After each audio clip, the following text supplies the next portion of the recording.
What's up guys, Jason here coming at you with another Duel Masters video. As you can see, a new video for our DM ranking series. This time I'm going to do a mini 3-part series, I guess you could call it, where I rank all of the Duel Master sets for the English TCG from worst to best. The way I'm going to go about it is I'm going to think, well, if Duel Masters were alive today and I could buy packs at a store for any of the following sets, given a limited budget, which ones would I prioritize? The criteria, 3 criteria as usual, are can I pull any iconic cards from the set? This places some emphasis on the top end foils. That's your Alcadius, that's your Bellum for the fans, a Bolshak Dragon, that sort of thing. Number 2, how many playable cards are there in this set? That places some emphasis on the non-foils. These are my favorites like Aqua Hulkus, Fairy Life, that sort of thing. And last but not least, can I play a good sealed format with the set? That looks at the set in the vacuum. So let's say you're with a bunch of friends, you open a box, and then you make decks. Would you be able to have some like good functional games? Naturally, whenever you play with your friends, it's always fun, but certain cards and strategies will lend themselves to that sort of style. I should also say, before we get started, I have to give a disclaimer. I didn't really do the math behind it. I didn't assign values to cards and be like, Aqua Hulkus is worth 3 points, Illusionary Merfolk is worth 2 points. This contributes towards the total for category 2. No, I kind of just eyeballed it, and that's what we're going to go with. Starting things off, Thunder Charge of Ultra Destruction. I would say this is the worst set in the English TCG. Unfortunately, that title had to go to someone or something. It introduces some keywords or mechanics in the form of Charger and Stealth, the latter of which sadly wasn't really used or implemented much, but I don't think it's particularly good. For the first category, we have like Siri Glory Elemental, Cosmic Nebula. Just taking a look at these cards, I don't think any of them were particularly iconic or even good. When we go over meta, try-hard kind of decks, none of these cards ever make appearances. And I remember not seeing any of them back in the schoolyard when I was playing in high school/middle school. So yeah, that fails pretty hard in that category. I would say this set is really only known for 3 cards. We have, first of all, Propeller Mutant. I think this guy's pretty good. He goes into some rush decks, he goes into some control decks, or at least he can, and he's great for mid-range. So I think Propeller Mutant is a very strong card.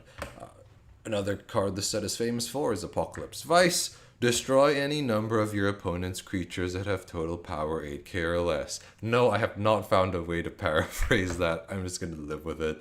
But yes, Apocalypse Vice we know is a card that is very good. Last but not least, Cryptic Totem. When this guy is tapped, turn off all of your opponent's shield triggers. That in itself makes him a very good game finisher, comparable to Polmedius, who can also dodge shield triggers, Warlord Elzonius, those sort of guys. Cryptic Totem, though, is a little bit clunky to me. I think he's a lot better on paper than in practice, at least in my testing experience. Feel free to correct me if I'm wrong or share a stronger deck list. But yeah, I would say Cryptic Totem is very good, but sort of didn't live up to the hype. Now, if we take a little closer look, there are some cards that are not bad. Kizar Baisaku is pretty good, in my opinion. So 5 mana, 8.5k Initiate Evolution, just very beefy, good value. So good kill stuff if you have an Initiate deck. Unfortunately, I don't think there are any other Initiates in this set. That's a Lightbringer, that's a Rainbow Phantom. So if you were to play a closed format, you can't really... I don't think you could summon this guy, right? Gladiator. Okay, there's one Initiate in the set. Yeah, so you gotta be pretty lucky. Lightning Charger is pretty good for sealed format. I think it should be good for... I mean, it on paper could have potential, but in a try-hard format, but I just don't see it. Riptide Charger, again, it's a Charger, so I guess that's good for sealed format, but I don't think this is a good card. I tried it out in Mono Water, not so good. Splash Zebrafish, a bit of a gimmick, cool finisher, but not super impactful. Hopeless Vortex is a card that I think deserves more attention. I think it's a pretty good card. It just doesn't seem to be very popular since it falls short in comparison to Terrapit, I suppose. What else do we have? Kukbalon. Kukbalon is pretty good. This creature can't be attacked. Very popular choice for Firebird decks. And well, I say Firebird, I really mean Phoenix decks, and also Rush decks. Fire Nature Rush, Light Fire Rush, what have you.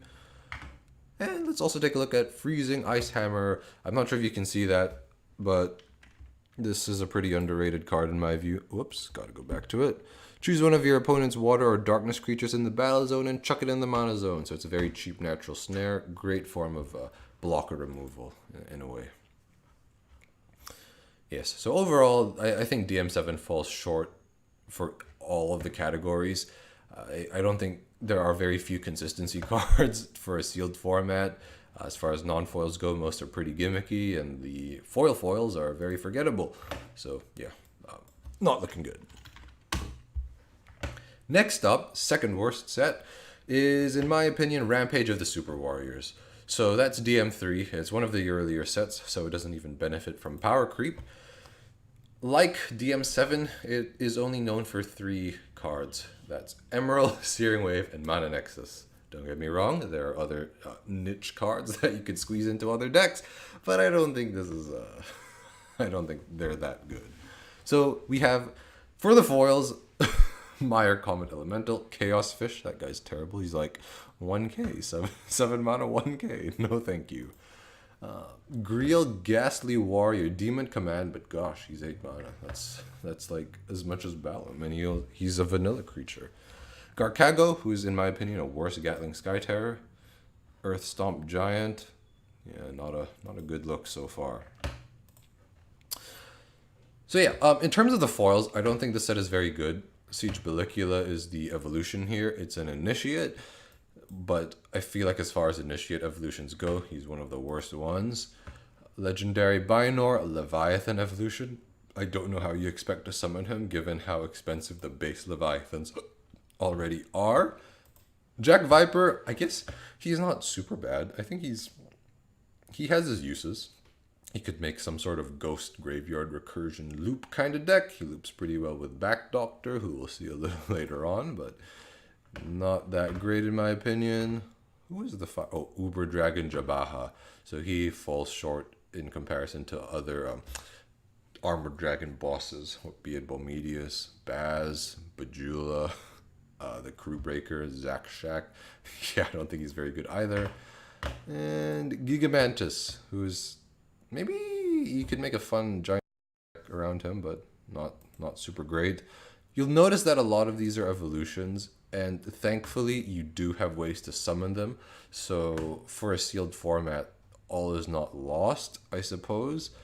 But it's a pretty small set, and you don't really have very many of each evolution bait. So in that regard, not so good. Not too many consistency cards either. So I don't think that's great for a sealed format. You at least have some destruction cards. Mana Nexus, that's pretty funny. I feel like your best Mana Nexus target is Volcanic Arrows. But anyway, that's just the way it goes. So we've already talked about Emerald. Flood Valve is another card that deserves a shout out. I'm not quite sure if Flood Valve is Emerald and Mana Nexus levels of popular, but this is a card that has grown on me in recent years, so it has that. I noticed this set also tries to promote mono-civ strategies. So Angler Cluster, we already know what he does. We have Year Pale, not very good. Raging Dashhorn. So yeah, those are just some examples. Sniper Mosquito is actually a decent card in the sense that he's a mainstay in Fire Nature Rush. I suppose he's also a cornerstone for giant insect decks, even though I don't think those are particularly good. Yeah, and let's see if I've missed anything. Ghastly Drain. Okay, that could be a draw engine of sorts, but I feel like in a shield triggerless format, in sealed format, you're just asking to die. Yeah. Ooh, Snake Attack's pretty neat. But, yeah.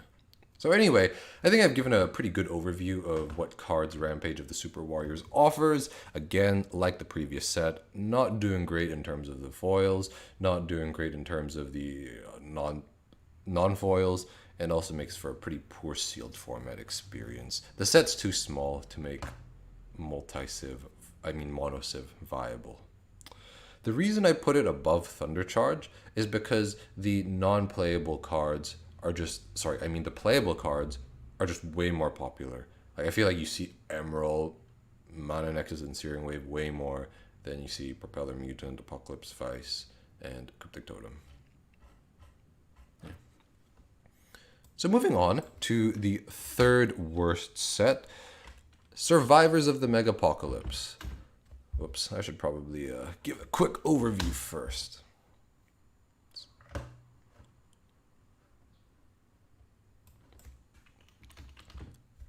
So moving on to the next set, we have Survivors of the Megapocalypse.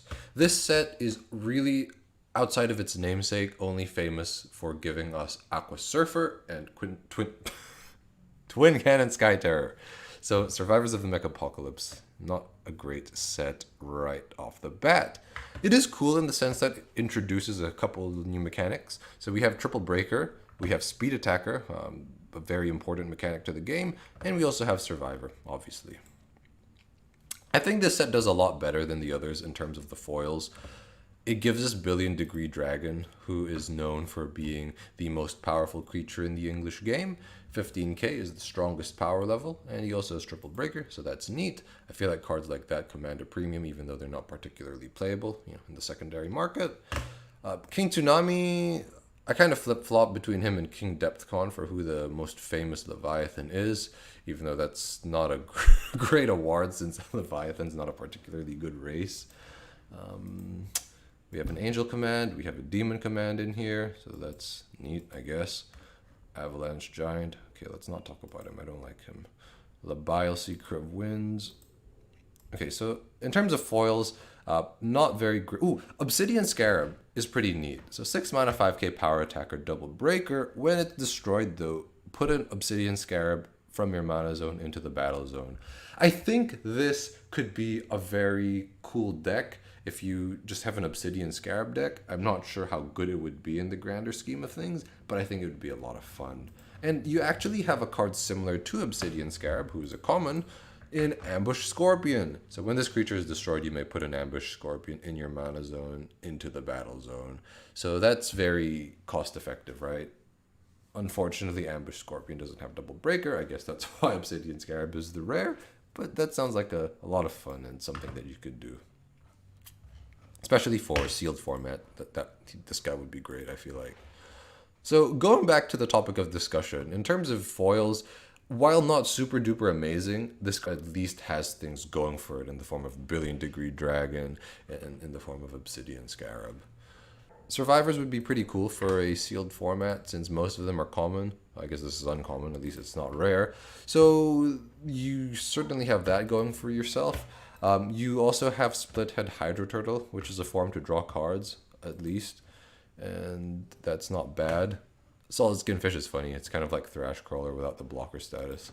But no, I don't think he's very good. Psyforce, who I like to talk about, is great in sealed format in my opinion. Double breaker and blocker. It's pretty useful to have, and there's no blocker hate in this set. Leguile Seeker of Skyfire. This guy's also pretty good for sealed format in terms of cost to power. Yeah, Vashuna, also not bad. 5 mana, 7k. Can attack though when your opponent has no shields. Unfortunate drawback. Got more survivors in here. Blazosaur is pretty important to the survivor archetype, as is Smashhorn Q. But when you think about it, it's kind of unfortunate because the survivors that make the archetype work aren't even in the set. Cutronic Gargantua, your finisher. Factory Shell and Grave Worm, your engines. Those actually came out in the following set, Stomptrons, so not great. So if I were to return to the categories, in terms of playable cards, like non-foils, you have a couple. You have a handful of survivors, you have Aqua Surfer and Twin Cannon, and you also have Rickaboo, who goes into rush decks, and you also have, yeah, that's pretty much it. Ruthless Sky Terror, I suppose, is a great anti-meta card, but would you really dedicate space in the deck for them? He eats Thrash Crawler and Bark Whip, but yeah. So anyway, going back, I don't think this has too many great non-foils. Aqua Surfer, Twin Cannon, we've already talked about those guys. It beats out DM7 and DM3, but really that's that's not a big accomplishment. The last set we're going to talk about today is DM9, Fatal Brood of Infinite Ruin. So on the surface, I feel like there's nothing really memorable about this set aside from Petrova, who, despite being a pretty good card, is not what I consider meta-defining. Deeper inspection, however, reveals there are some other cool cards in this set. Aquamaster, okay, he's a bit of a crapper, but we have Stalab, Demon Command, decent-ish effect, I guess. I would prefer to play Stalab than Balam, honestly. Magma Dragon, August Val, he's iconic in a sense. I don't think this guy's particularly good, but he can give himself triple breaker. He's a pretty strong Volcano Dragon. Stratosphere Giant, I believe the strongest of all the giants. Glen of Well is not bad. Cost to power is decent, I guess. And the effect is you get a shield when your opponent uses shield trigger. So I think that's also okay. Okay, these guys are not great. Ballast Baj, very iconic, but equally terrible, unfortunately. At least I haven't found a way to make him work. So yeah, we've talked about the foils. In terms of playable cards, you don't really have too many staples in the set. I think Jilwarka as a blocker is really neat, even though I haven't personally found a way to break it. Abduction Charger, better on paper than in practice, I guess. Maybe not even that good on paper. I would rather play Teleportation. Emperor Marol, very cool card, very gimmicky. So when you put him into the battle zone, when you put another creature into the battle zone, rather, you bounce him back to your hand. So you can actually create a loop with Emperor Marol and Coral. What you can do is, if you have a Coral out, you can evolve Emperor Marol onto it, and then summon another Coral to bounce Emperor Marol back into your hand. So what you can do the following turn is you can summon Emperor Marol and then another Coral. So he's basically a way to reuse Coral. I haven't made a deck that breaks that sort of strategy, but if you want to play around, you could try that. Your friends will hate you. Kelp Candle is also pretty neat. I think this is a very underrated card. So when this creature blocks, look at the top 4 cards of your deck, put one of them into your hand, and then the rest at the bottom of your deck. So it's a great way to cycle through cards. And he's a blocker, and 2 mana. Hashtag improving the mana curve. Okay. We also have Submarine Project. Look at the top 4 cards of your deck. So it's basically Kelp Candle, but in spell form and shield trigger. So I think that's actually not too bad. I would much rather play Energy Stream, but it's not terrible, especially in sealed format. Bat Doctor, kind of interesting. When this guy's destroyed, you may return another creature from your graveyard into your hand. So you have some interaction there with Jack Viper, I suppose. They're both ghosts. Grinning Hunger, pretty neat card. Your opponent chooses one of his creatures or shields and puts it into the graveyard. I think this is a great way to burn shields. I think this is a great way to burn shields. I think it combos pretty well with Crimson Hammer and Spiral Gate as well. You get rid of your opponent's creatures, so they have to choose and burn a shield. What is this? Ice Vapor, Shadow of Anguish. I think this guy is semi-popular on the forums. When your opponent casts a spell, discards a card from his hand, and then burns a mana. Pretty interesting in my opinion. So getting rid of him will be quite costly to the opponent. Haven't really thought of a deck that abuses him, but yeah, it's pretty interesting. Slash Charger, I think this card is also very good. I feel like it does a lot. Some people might say it does nothing because it doesn't impact the hand or field, but it's a great way to accelerate mana in the early stages of the game, and you deplete your opponent's resources. Like, why give them the chance? Like, why let them draw cards with Energy Stream and then discard them when you can just get rid of their Energy Stream? I don't know. I think it's pretty good. Zombie Carnival. Choose a race, return up to 3 creatures of that race from your graveyard to your hand. It's shield trigger, so in certain situations it offers better value than Morbid Medicine, but I haven't found a way to break this card. Blizzard of Spears replaced Searing Wave as the de facto board clear for control decks later into DM's life. I prefer Searing Wave still, but I can see why Blizzard of Spears is super great. Fist of Forever, interesting, albeit gimmicky card. Choose one of your creatures in the battle zone. When it wins a battle, untap it. Yeah, Mana Bonanza, a very interesting card. Choose for each card in your mana zone. Basically lets you double your mana. 16 mana is no joke. Vine Charger, nah, let's not talk about that. Storm Wrangler is a great blocker killer for Beast Folk decks. When choose one of your opponent's untapped creatures that has blocker, and then Storm Wrangler will battle it. So seeing as that most playable blockers in the game are under 8k, Storm Wrangler is a great blocker killer. So in terms of playable non-foils, you don't really have staples in this set, but you have enough interesting cards that I think it's more notable than the others. In terms of sealed format, you at least have some form of consistency cards in the form of Kelp Candle and Submarine Project. A lot of these cards also work better independently. Sadly, not too many finishers, but I place greater value on consistency cards over those, since anything can break shields. And you at least make up for the lack of finishers by there not being too many forms of destruction cards. From worst to best, at the bottom of the pack, we have Thunder Charge, and then Rampage of the Super Warriors, and then we have Survivors, and then we have Fatal Brood. Fatal Brood is at least a beneficiary of the power creep, I suppose, so that's what gives it the edge over the others. So that concludes today's video. I hope you enjoyed it, and there's certainly more to come. Thank you so much for watching, and have a great day.